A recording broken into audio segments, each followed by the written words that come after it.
How many of you are tired of hearing headlines like this?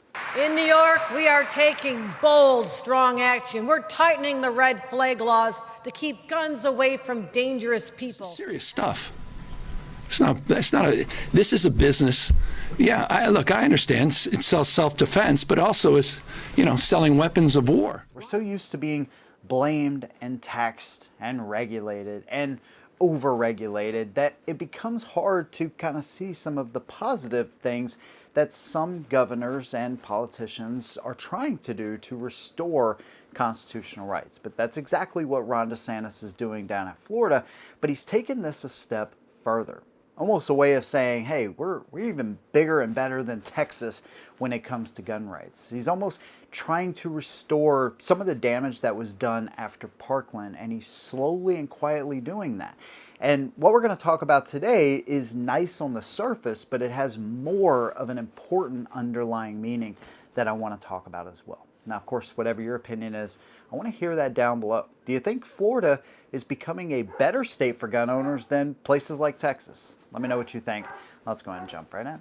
So Ron DeSantis actually had this idea back earlier this year when they were talking about the state budget, and what it seemed like they were going to do is something similar to what other states have done, and that is provide like a tax-free weekend or week on guns, ammo, accessories, and all that kind of stuff. Well, he took it a step further. He said from September 8th to December 31st, every single one of those items, firearms, ammo, accessories, fishing, bow hunting, all kinds of stuff, is going to be completely tax-free. So like I said, other states have done that. South Carolina does that, and others have tried to do that, and it's actually got shot down in their Senate or in the House, whatever. But Florida is taking this to the next level. Now, of course, this is great news for a lot of you. And I know that they actually have done this on a lot of items, especially when it comes to like hurricane relief and just people getting prepared with battery smoke detectors and probably generators, all kinds of stuff.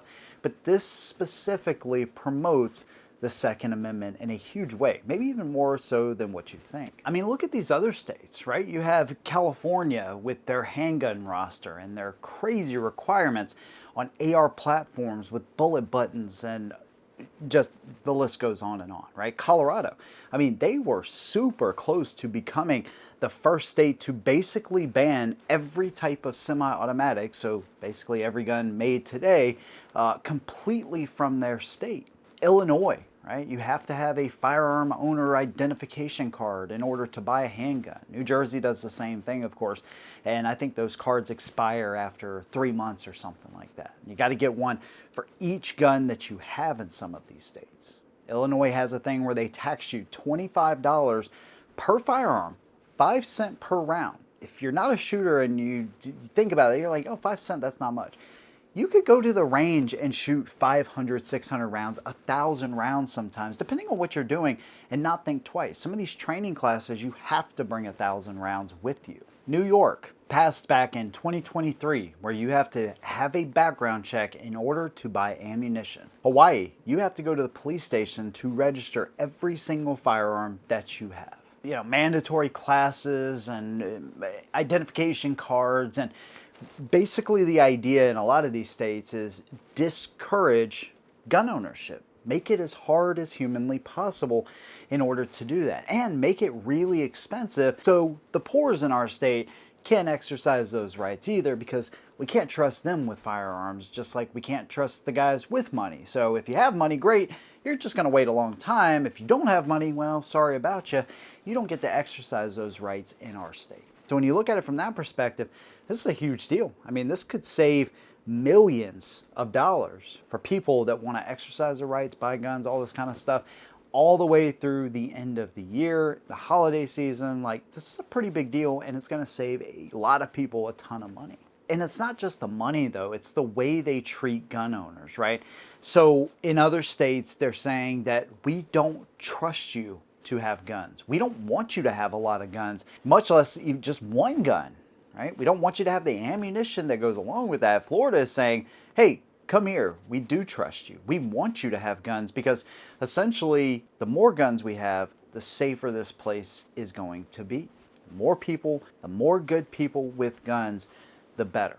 And so Ron DeSantis obviously is setting a precedent for other states as well. Hey, forget the weekend, forget the week.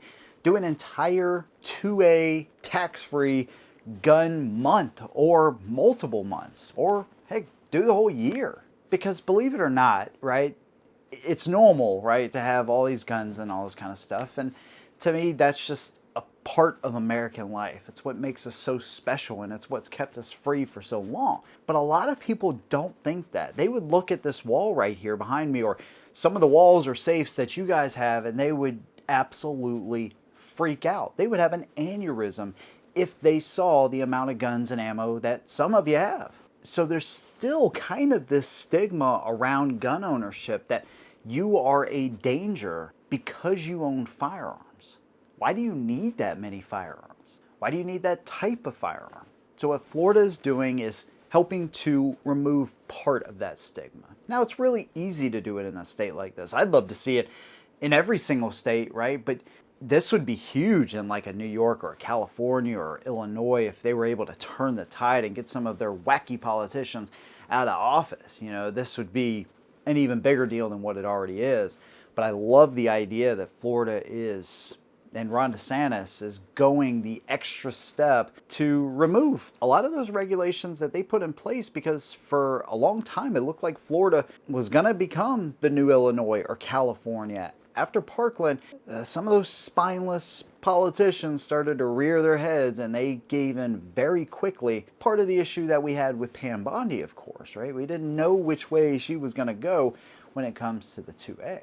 The next logical steps for Florida: get rid of the 3-day waiting period. By the way, that can be extended in certain counties, right, to like 5 days. So you could get rid of that mandatory waiting period. You could work to nullify the NFA, essentially, which is what Texas did. And by doing this, they're not saying that you can break the federal law around the NFA. They're helping to normalize NFA items in a sense. So they're not saying that we're going to come after you because you happen to have a rifle that has a barrel less than 16 inches. It's still against federal law. But on a state level in Texas, they're like, yeah, no, that doesn't mean anything.